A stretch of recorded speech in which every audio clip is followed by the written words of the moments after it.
Welcome back everyone. UP PCS की test series में हम एंशिएंट हिस्ट्री को कवर कर रहे हैं, यानी प्राचीन कालीन भारतीय इतिहास। 14 टॉपिक उसमें अपने कवर हो गए हैं। यह टॉपिक नंबर 15 और टॉपिक का नाम है मौर्य शासन का महत्व। अगर टेस्ट नंबरिंग में काउंटिंग करें तो 48 टेस्ट कंप्लीट हो गए हैं अपने इस टेस्ट सीरीज़ में, और यह है टेस्ट नंबर 49वें नंबर का। प्लेलिस्ट इसकी बना रखी है, डिस्क्रिप्शन बॉक्स में लिंक है, वहाँ पर आप टेस्ट नंबर 1 से लेकर 49 तक पहुँच सकते हैं। तो इनकी प्रैक्टिस कर लीजिएगा। तो चलिए स्टार्ट करते हैं। टॉपिक नंबर 15 से जो पहला प्रश्न निकलता है वो है 3 स्टेटमेंट वाला। मौर्य काल के संदर्भ में निम्नलिखित कथनों पर विचार करेंगे। कौटिल्य ने राजा को धर्म प्रवर्तक कहा है और शीर्षस्थ अधिकारी तीर्थ कहलाते थे। मौर्य प्रशासन में पर्ण 3 या 4 तोले का सोने का सिक्का होता था। कौन सा करेक्ट है इसमें? इसके बाद केवल 3 टॉपिक ही बचेंगे और ये एंशिएंट हिस्ट्री की जो बुक है ये कवर हो जाएगी, यानी हमने जो है पूरा प्राचीन कालीन भारतीय इतिहास कवर कर लेंगे आने वाले 3 टॉपिक में। तो पहला स्टेटमेंट करेक्ट है, कौटिल्य ने राजा को धर्म प्रवर्तक कहा है, और दूसरा शीर्षस्थ अधिकारी मौर्य शासन में तीर्थ कहलाते थे, और पर्ण 3 या 4 तोले का सोने का नहीं बल्कि चांदी का सिक्का होता था। तो थर्ड वाला जो स्टेटमेंट है वो गलत है, केवल पहला और दूसरा सही हो जाएगा। ए है इसका आंसर। देखिए, कौटिल्य ने राजा को धर्म प्रवर्तक अर्थात सामाजिक व्यवस्था का संचालक कहा है। अशोक ने धर्म का प्रवर्तन किया और उसके मूल तत्वों को सारे देश में समझाने और स्थापित करने के लिए अधिकारियों की नियुक्ति की। तो करेक्ट हो गया पहला।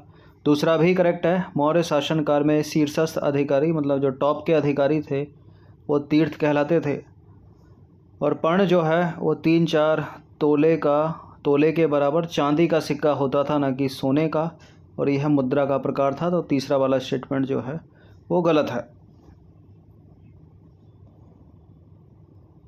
क्वेश्चन नंबर 2 पर आ जाइए। मौर्य काल में अधिकारी वर्ग के संदर्भ में निम्नलिखित कथनों पर विचार करेंगे। समाहर्ता है और एक है सन्निधाता। समाहर्ता राजकीय कोषागार का संरक्षक होता था। कर निर्धारण का सर्वोच्च अधिकारी होता था सन्निधाता। और 2 स्टेटमेंट वाला ये सवाल है, कौन सा इसमें करेक्ट होगा? देखिए, इंटरचेंज करोगे तो करेक्ट होगा, क्योंकि जो समाहर्ता होता था वो कर निर्धारण का सर्वोच्च अधिकारी होता था, जो सन्निधाता होता था वो राजकीय कोषागार का संरक्षक होता था। अब इसमें सही पूछ रहा है, ये सही कोई है ही नहीं, इसमें ऊपर का नीचे लिखा हुआ है, नीचे का ऊपर, तो इसका आंसर हो जाएगा उपरोक्त में से कोई नहीं, यानी डी होगा इसका आंसर। ठीक है, दोनों के दोनों स्टेटमेंट ही इनकरेक्ट हैं। देखिए, इन सभी टेस्ट की आप फुल टेस्ट सीरीज़ प्राप्त कर सकते हैं। ये नंबर है, इस पर कॉल या व्हाट्सअप करके, यानी पेड टेलीग्राम ग्रुप को जुड़कर। बाकी सब्सक्राइब रखिएगा सिविल सर्विसेज स्टडी चैनल को। तो समाहर्ता जो है वो कर निर्धारण का सर्वोच्च अधिकारी होता था, और सन्निधाता राजकीय कोषागार और भंडागार का संरक्षक होता था। और राज्य में समाहर्ता के कर निर्धारण के चलते लाभ हानि होती थी, इसलिए उसे अधिक महत्व दिया जाता था इसको। मौर्य काल में किसानों के संदर्भ में, मौर्य काल में कृषकों के संदर्भ में निम्नलिखित में से कौन सा कथन सही है? राज्य जमीन को मापने का कार्य करता था। दास उत्पादन कार्यों में लगे हुए थे। राज्य कृषकों के लिए सिंचाई और जल वितरण की व्यवस्था करता था, और इस समय पहली बार सुगठित कर निर्धारण प्रणाली का विकास किया गया। 4 स्टेटमेंट वाला ये प्रश्न है, मौर्य काल में किसानों के संदर्भ में, और ये चारों के चारों स्टेटमेंट सही हैं, इसलिए डी है इसका आंसर। 1 2 3 4। अगर आपने ये बुक पढ़ी है तो इन प्रश्नों को लगाकर बड़ा ही आनंद आएगा। ठीक है, और नहीं पढ़ी है तो केवल इस सीरीज़ की प्रैक्टिस कर लीजिए, उससे भी कवर हो जाएगा। तो सारे के सारे करेक्ट हैं, डी है इसका आंसर। 1 2 3 4। देखिए, मौर्य काल में अधिकारी ज़मीन को मापता और उन नहरों का निरीक्षण करता था जिनसे होकर पानी छोटी नहरों में पहुंचता था। कौटिल्य के अर्थशास्त्र में, कौटिल्य के 2 नाम और हैं, चाणक्य और विष्णुगुप्त। कौटिल्य के अर्थशास्त्र में कृषि कार्यों में दासों के लगाए जाने की व्यवस्था का वर्णन है मौर्य काल में, जो महत्वपूर्ण सामाजिक विकास का परिचायक था। मौर्य काल में ही दासों को कृषि कार्यों में बड़े पैमाने पर लगाया गया, और राज्य कृषकों की भलाई के लिए सिंचाई और जल वितरण की व्यवस्था करता था। और क्या क्या, इस काल में कर निर्धारण की सुगठित प्रणाली का विकास किया गया। तो चारों के चारों स्टेटमेंट सही हो जाते हैं। डी है इसका आंसर 1 2 3 4 वाला। क्वेश्चन नंबर 4 भी 3 स्टेटमेंट वाला है। मौर्य शासकों द्वारा एक मजबूत केंद्रीय शासन स्थापित करने के संदर्भ में निम्नलिखित कथनों पर विचार करेंगे और कौन सा इसमें सही होगा।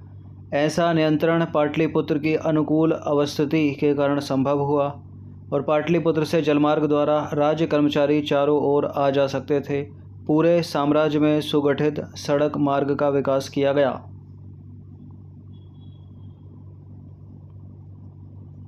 मौर्य शासकों ने एक मजबूत केंद्रीय शासन स्थापित कर रखा था।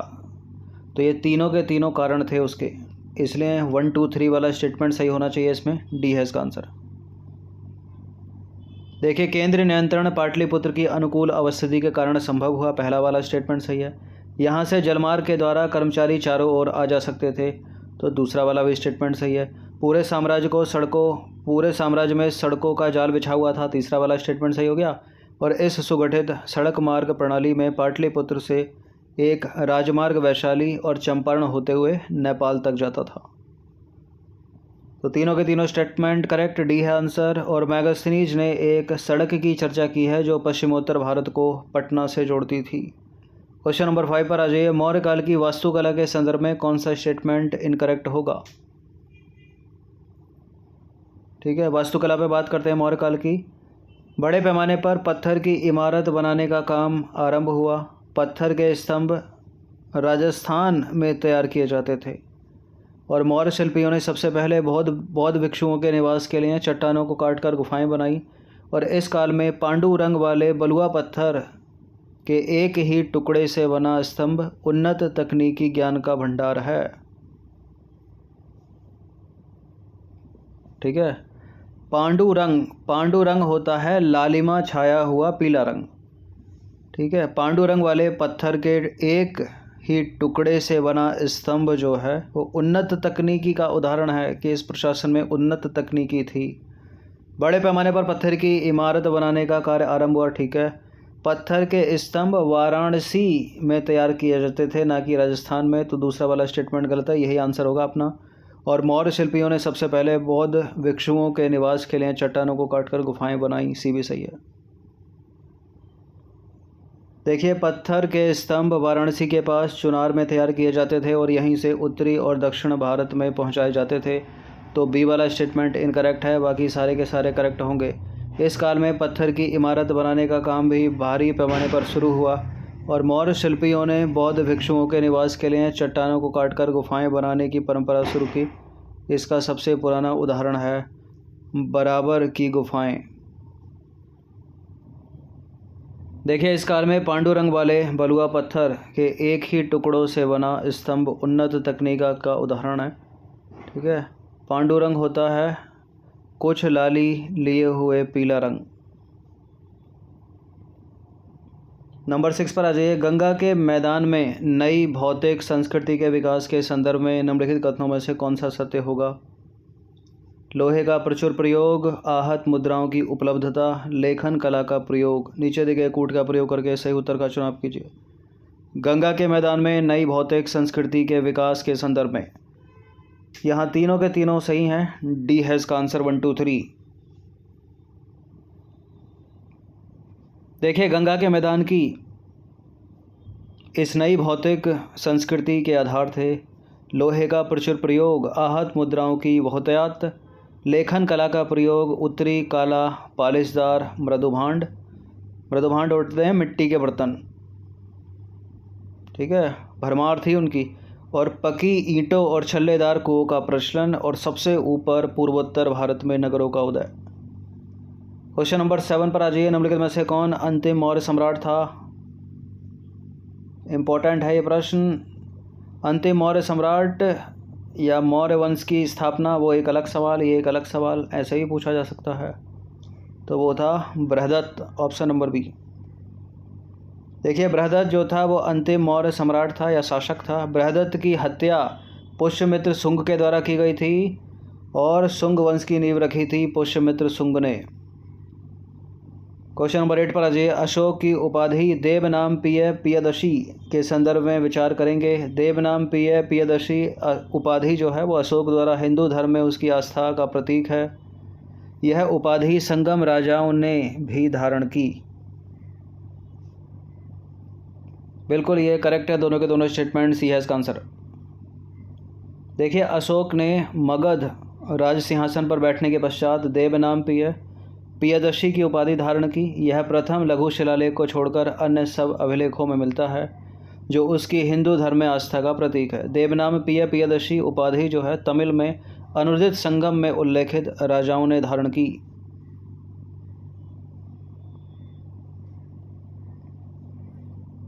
क्वेश्चन नंबर 9 पर आ जाइए। अब कोई साम्राज्य है, उसका उदय अगर हुआ है, वो फला फूला है, तो पतन भी हो जाएगा एक दिन उसका।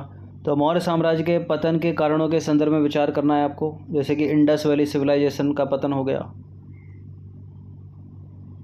तो पहला स्टेटमेंट है, अशोक की धार्मिक नीति और यज्ञ विरोधी रूख में ब्राह्मणों में प्रतिक्रिया हुई।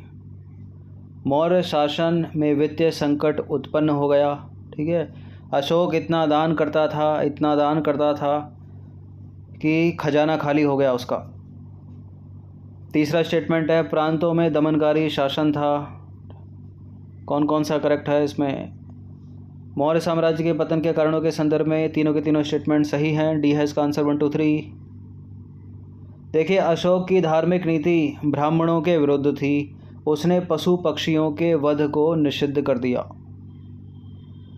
और कर्मकांडीय अनुष्ठानों पर रोक लगाई, जिसके परिणाम स्वरूप हुआ क्या? ब्राह्मणों की आय में कमी आ गई और ब्राह्मणों में उसके प्रति विद्वेष की भावना जागी। मौर्य साम्राज्य के खंडहर पर खड़े हुए नए राज्यों के शासक ब्राह्मण हुए। सेना और प्रशासनिक अधिकारियों पर होने वाले भारी खर्च के बोझ से मौर्य साम्राज्य के सामने वित्तीय संकट उत्पन्न हो गया था। अशोक ने बौद्ध भिक्षुओं को इतना दान दिया कि राजकोष ही खाली हो गया। अंतिम अवस्था में अपने खर्च को पूरा करने के लिए मौर्य शासकों को सोने की देव प्रतिमाएं तक गलानी पड़ी। और क्या क्या? साम्राज्य के टूटने का एक महत्वपूर्ण कारण था प्रांतों में दमनकारी शासन। अशोक के कलिंग अभिलेख में बताया गया है कि प्रांतों में हो रहे अत्याचारों से वह बड़ा चिंतित था। तो तीनों के तीनों स्टेटमेंट करेक्ट हैं। डी है इसका आंसर। वो तीनों के तीनों कारण है अशोक मौर्य साम्राज्य के पतन के। क्वेश्चन नंबर 10 पर आ जाइए। मौर्य काल के संदर्भ में निम्नलिखित में से कौन सा स्टेटमेंट गलत है? उज्जैन और तक्षशिला के अधिकारियों का स्थानांतरण होता था। इस काल में आहत रजत मुद्राओं का प्रचलन नहीं था। पूर्वोत्तर भारत में सबसे पहले पकाई हुई ईंटों का प्रयोग हुआ। सातवाहनों ने मौर्य शासन प्रणाली का अनुकरण किया। बिल्कुल किया, इन्होंने तो वो उपाधि भी धारण की थी ना सातवाहन शासकों ने, देवनाम पियदशी। यहाँ बी वाला स्टेटमेंट गलत है, जो ये कह रहा है कि इस काल में यानी मौर्य काल में रजत मुद्राओं का प्रचलन नहीं था भाई। देखिए, मौर्य शासन में मयूर पर्वत और अर्धचंद्र की छाप वाले आहत रजत मुद्राएं मान्य थीं। तो गलत है बी वाला स्टेटमेंट। ये मुद्राएं कर की वसूली और अधिकारियों के वेतन भुगतान में सुविधाप्रद होंगी और अपनी शुद्ध समरूपता के कारण व्यापक क्षेत्र में बाजार की लेन देन में सुविधा के साथ चलती थी। तो बी वाला स्टेटमेंट हो गया इनकरेक्ट, बाकी सारे के सारे सही हैं। प्रांतों में हो रहे अत्याचारों को दूर करने के लिए अशोक ने तोसली, उज्जैन और तक्षशिला के अधिकारियों के स्थानांतरण की परिपाटी चलाई। मौर्य काल में ही पूर्वोत्तर भारत में सबसे पहले पकाई हुई ईंटों का प्रयोग हुआ। मकान ईंटों के भी बनते थे और लकड़ी के भी बनते थे मौर्य प्रशासन में। और क्या क्या? प्रायद्वीप भारत में राज्य स्थापित करने की प्रेरणा न केवल चेदियों और सातवाहनों को बल्कि चेरों यानी केरल पुत्रों, चोलों और पांडे को भी मौर्यों से ही मिली हैं।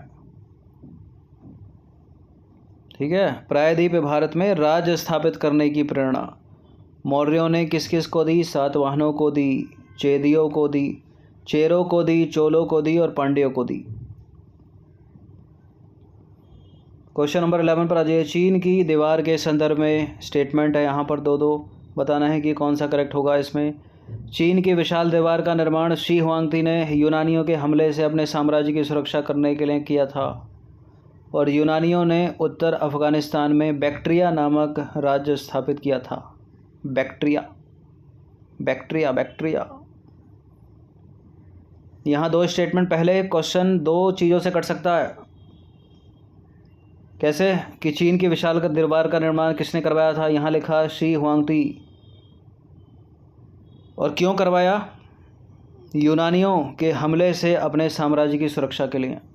अगर इनमें से एक भी गलत होगा ना तो पूरा कटेगा ये। देखिए, चीन के राजा शी हुआंगती ने यूनानियों के हमले से चीन की दीवार का निर्माण, चीन की विशाल दरबार का निर्माण शी हुआंगती ने तो करवाया, लेकिन यूनानियों के हमले से अपने साम्राज्य को बचाने के लिए नहीं। गलत है पहला स्टेटमेंट। मतलब इतना तो करेक्ट है, ये गलत है, यूनानियों से नहीं। यूनानियों ने उत्तर अफ़गानिस्तान में बैक्ट्रिया राज्य स्थापित किया था, दूसरा वाला सही है, तो बी है इसका आंसर। देखिए, चीन की दीवार का निर्माण राजा शी हुआंगती ने सीथियन शकों के हमले से अपने साम्राज्य की सुरक्षा करने के लिए करवाया था, न कि यूनानियों के। तो गलत हो गया ना पहला स्टेटमेंट। यूनानियों ने उत्तर अफ़गानिस्तान में बैक्ट्रिया नामक राज्य स्थापित किया था, तो दूसरा वाला सही है केवल। 12वां प्रश्न और अंतिम प्रश्न है ये इस टॉपिक का। निम्नलिखित में से किसने प्राचीन भारत पर सबसे पहले आक्रमण किया था? शक, यूनानी, कुषाण, पहलव। कौन आया सबसे पहले? ये तो एक तरीका हो गया पूछने का। इनका इंक्रीजिंग ऑर्डर भी पूछ लेते हैं कि भारत में कौन आया सबसे पहले। तो हिंद यवन आए सबसे पहले, यानी यूनानी आए, उसके बाद शक आए, फिर पहलव आए, फिर सबसे अंत में कुषाण आए। तो हिंद यवन या यूनानी एक ही बात है, तो इसका आंसर हो जाएगा ऑप्शन नंबर बी। देखिए, यूनानियों ने सबसे पहले यानी 206 ईसा पूर्व में भारत पर आक्रमण किया था। तो ये था टॉपिक नंबर 15। इससे निकलते हैं ये 12 प्रश्न, इम्पोर्टेंट है। और इन सभी की आप फुल टेस्ट सीरीज़ प्राप्त कर सकते हो। ये नंबर है, इस पर कॉल या व्हाट्सअप करके। सब्सक्राइब रखिएगा सिविल सर्विसेज स्टडी चैनल को, तो हर दिन प्रैक्टिस करते रहिएगा। धन्यवाद।